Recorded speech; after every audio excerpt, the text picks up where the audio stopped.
Assalamualaikum Kiai. Waalaikumsalam Mas Denny. Ada perlu apa Mas Denny? Apa ada yang bisa saya bantu?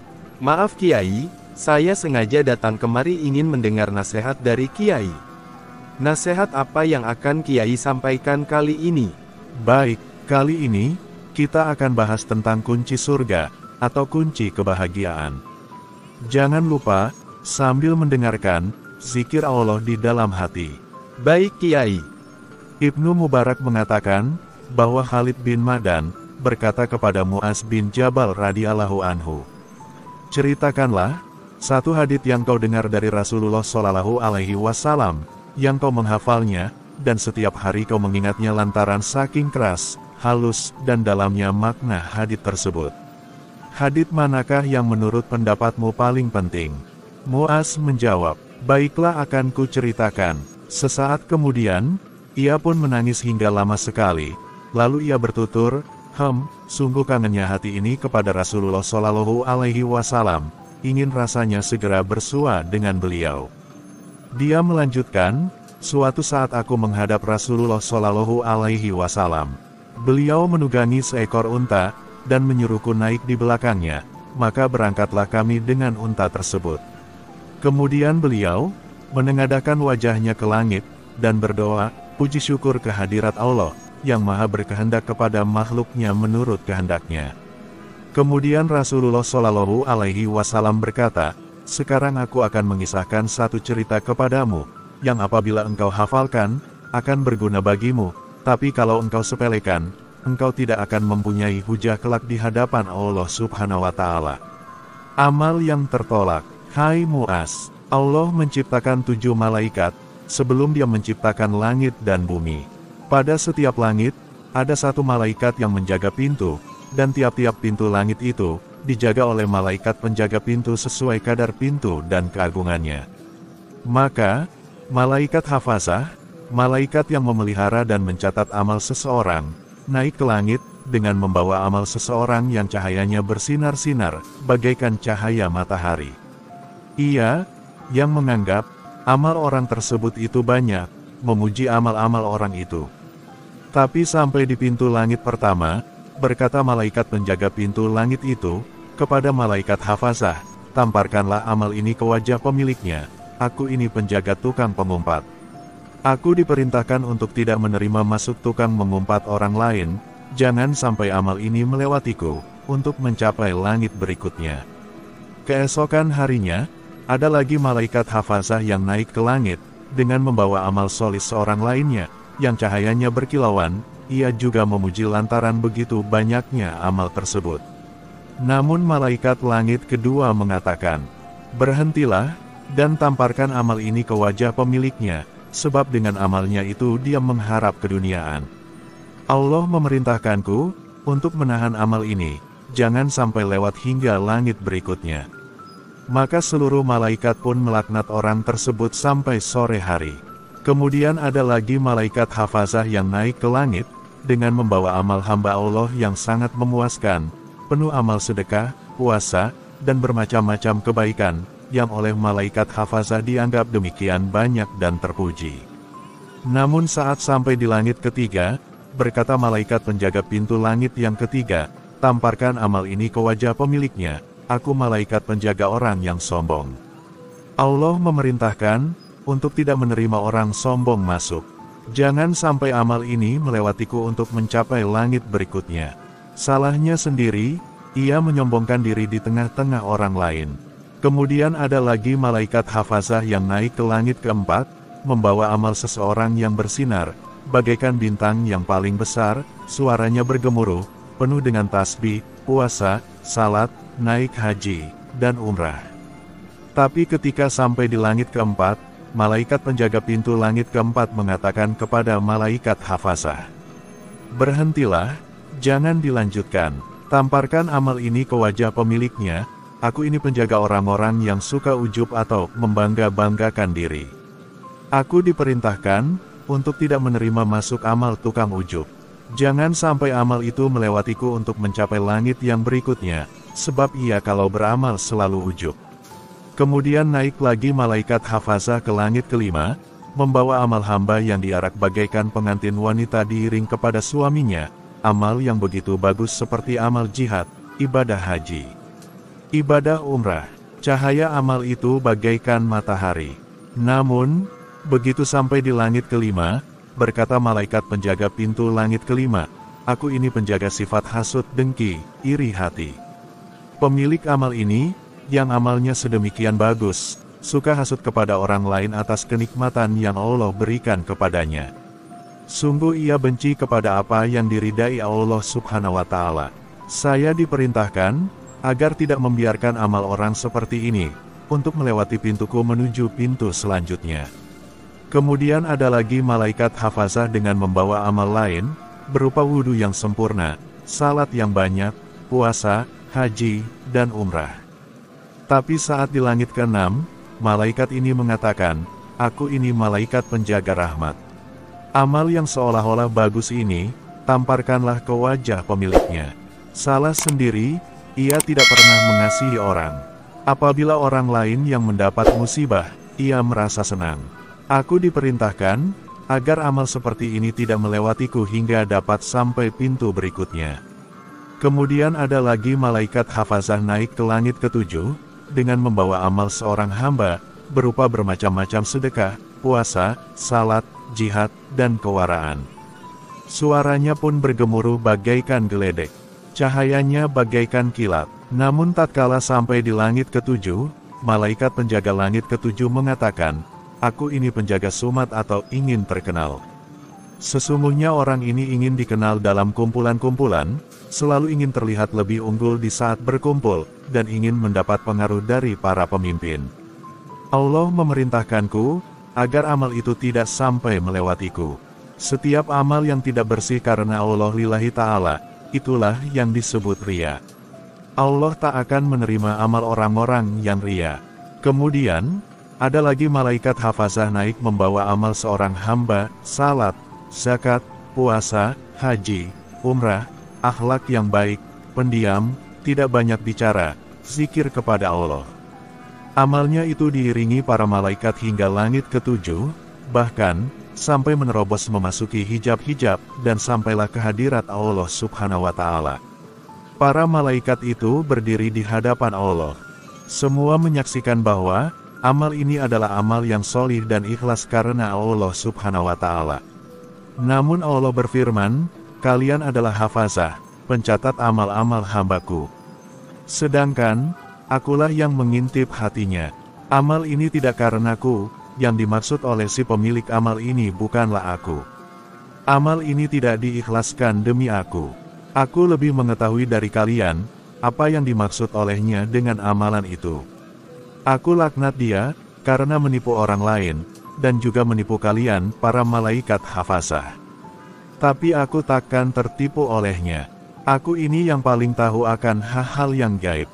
Akulah yang melihat isi hatinya, dan tidak akan samar kepadaku setiap apapun yang samar. Tidak akan tersembunyi bagiku setiap apapun yang tersembunyi. Pengetahuanku atas apa yang terjadi, sama dengan pengetahuanku akan apa yang akan terjadi. Pengetahuanku atas apa yang telah lewat, sama dengan pengetahuanku atas apa yang akan datang. Pengetahuanku kepada orang-orang terdahulu, sebagaimana pengetahuanku kepada orang-orang yang kemudian. Aku lebih tahu atas apapun yang lebih samar daripada rahasia. Bagaimana bisa amal hambaku menipuku? Dia bisa menipu makhluk-makhluk yang tidak tahu, sedangkan aku ini yang mengetahui hal-hal yang gaib. Laknatku tetap kepadanya. 7 malaikat hafazah yang ada pada saat itu, dan 3.000 malaikat lain yang mengiringinya menimpali. Wahai Tuhan kami, dengan demikian tetaplah laknat-Mu dan laknat kami kepadanya. Maka semua yang ada di langit pun mengatakan, tetaplah laknat Allah dan laknat mereka yang melaknat kepadanya. Tahanlah mulutmu. Muaz pun kemudian menangis terisak-isak dan berkata, "Ya Rasulullah, bagaimana aku selamat dari apa yang baru engkau ceritakan itu?" Rasulullah Shallallahu Alaihi Wasallam menjawab, "Wahai Muaz, ikutilah nabimu dalam hal keyakinan."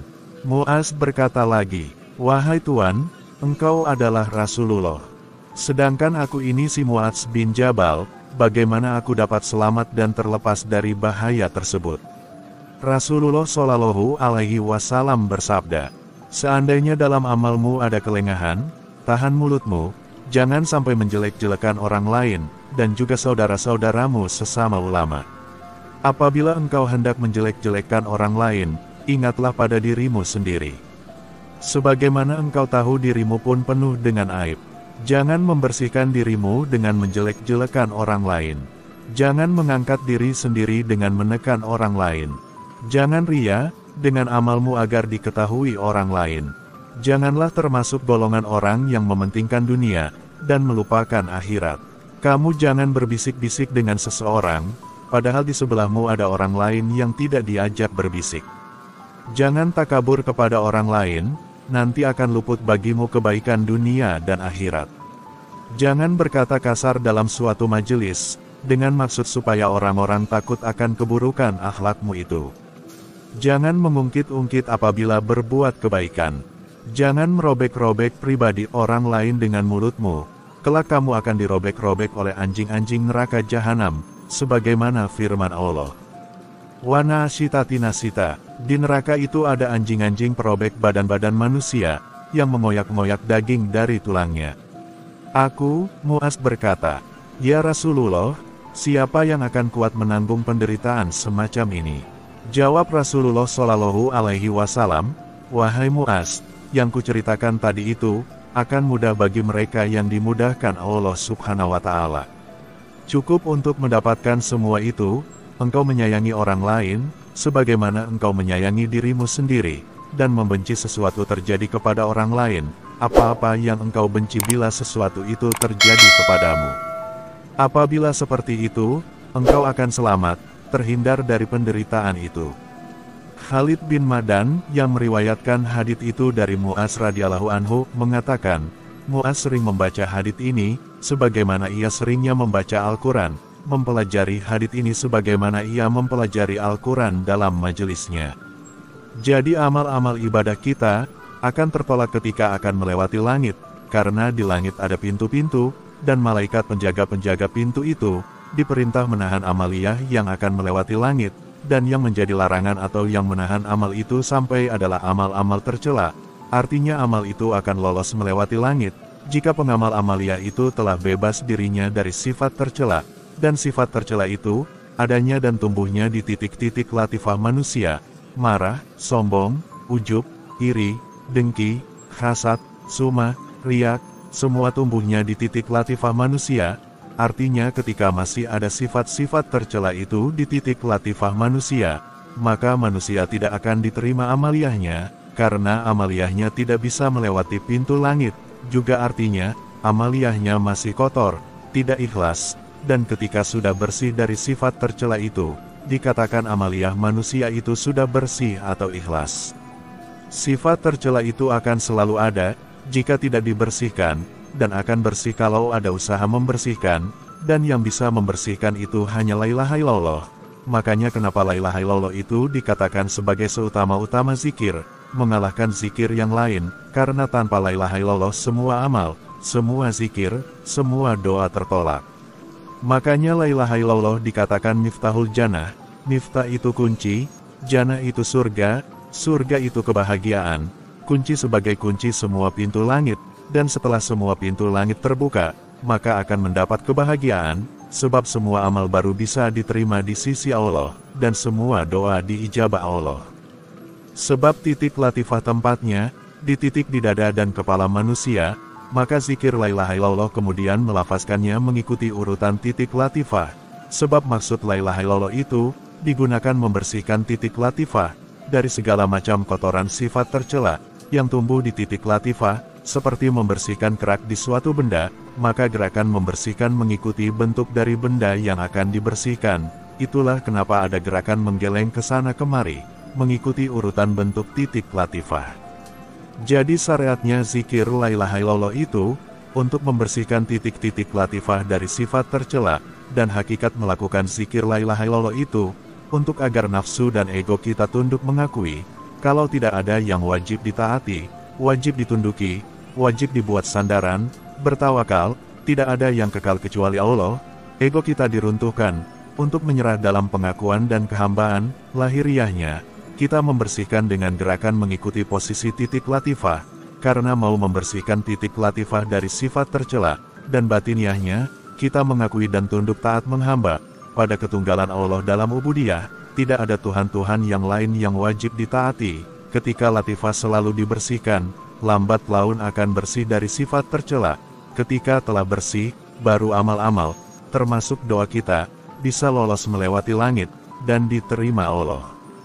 Lalu baru ada namanya ijabah doa. Ini belum pembahasan tingkatan langit, baru membahas kalau amal ibadah tidak akan diterima Allah, dan doa kita itu tidak akan diijabah Allah, kalau belum melewati pintu langit, dan yang menghalangi pintu langit itu, karena di situ ada malaikat yang menjaga pintunya, yang diperintahnya tidak boleh menerima amal melewati mereka. Jika masih ada sifat-sifat tercela di diri yang mengamalkan amaliyah, atau yang berdoa, dan sifat-sifat tercela itu tempatnya di titik latifah orang, dan yang bisa membersihkan ruhani kita itu Allah, lahiriahnya kita zikir la ilaha illallah, batiniahnya kita mengakui dan pasrah hak mutlak Allah atas ruh kita. Belum tentu masa setahun sampai 10 tahun, orang itu bisa membersihkan titik latifah dari sifat tercela, selama orang itu berkumpul dengan manusia, dan berkecimpung dengan manusia, aneka macam sifat tercela itu akan muncul lagi walau berulang kali dibersihkan, karena kecimpung dan bergelut dengan kehidupan orang lain, anasir jahat dari orang lain, bisa menimbulkan rumput sifat tercela yang asalnya sudah mati, tumbuh lagi dan malah bisa menjadi lebih subur dari sebelumnya. Belum lagi iblis, dan anak turunnya itu diciptakan Allah, dan makanan mereka itu, sifat-sifat tercela dari titik latifah manusia, sehingga mereka bersemangat menanam sifat tercela di ladang latifah manusia, dan berusaha menyiram dan menyuburkannya, dengan berbagai bisikan, agar bisa panen, sebagaimana petani, berusaha padi yang ditanam tumbuh subur, dan bisa panen melimpah, agar bisa dimanfaatkan hasil panennya, bisa dimakan setelah jelas panen. Iblis juga begitu, mereka berusaha tanaman sifat tercela subur di tanah titik latifah manusia, dia siram dan dia pupuk, agar panen melimpah. Iri dengki, marah, ujub, sombong, sumah, riak, yang ditanam di titik latifah itu bisa panen, dan mereka bisa makan kenyang, sebagaimana petani tak mau dilarang ke sawah, karena harapan akan panen melimpah. Juga iblis tak mau dilarang mengganggu anak cucu Adam, karena harapan kenyang dari panen yang dia tanam. Manusia juga begitu, jika membersihkan diri dari sifat tercela itu, juga akan mendapatkan pahala, dan membersihkan itu, makanya digolongkan sebagai sebagian iman, anadofatu minal iman, bukan minal Islam, tapi minal iman, karena bahasan yang dibahas, bersifat ruhani, bukan jasmani, bersifat ruh, tidak terlihat, bukan jasad, jasad itu hukumnya hukum syariat atau Islam, dan ruh itu hukumnya adalah hakikat atau iman, isinya Islam itu syariat, isinya iman itu hakikat. Karena yang dibersihkan itu latifah ruh, maka dinamakan nadofa itu, minal iman bukan minal Islam, karena bukan lahiriah yang dibahas tapi batiniyah, dan siapa yang rajin membersihkan diri, membersihkan titik latifahnya, dengan sendirinya, akan naik derajat insaniyahnya, ke derajat kewalian, dari derajat orang biasa menjadi derajat kekasih Allah, karena innallaha yuhibbut tawwabina, wa yuhibbul mutatahhirin, Allah cinta kepada orang yang bertaubat, dan cinta kepada orang yang membersihkan diri. Tandanya apa kalau orang itu kekasih? Tandanya apa kalau orang itu sudah menembusi langit 7?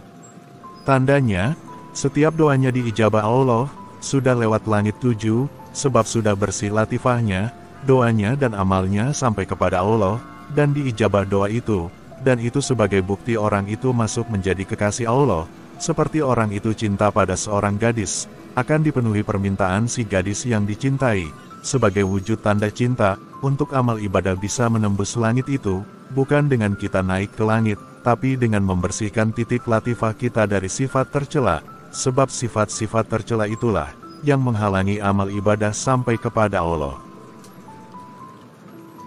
Nah, itulah penjelasan tentang kunci surga, atau kunci kebahagiaan, semoga bisa dipahami. Jadi Kiai, jika masih ada sifat-sifat tercela di diri yang mengamalkan amaliyah, atau yang berdoa, dan sifat-sifat tercela itu tempatnya di titik latifah orang, dan yang bisa membersihkan ruhani kita itu Allah. Lahiriahnya kita zikir la ilaha illallah dengan gerakan yang benar, mengikuti bentuk titik latifah manusia. Batiniahnya kita mengakui dan pasrah hak mutlak Allah atas ruh kita. Baik Kiai, terima kasih banyak atas nasihatnya. Semoga kita semua bisa mengambil hikmah dan manfaatnya dari nasihat ini. Dan semoga kita semakin istiqomah menjalankan amaliyah yang diajarkan Romo Yai. Amin.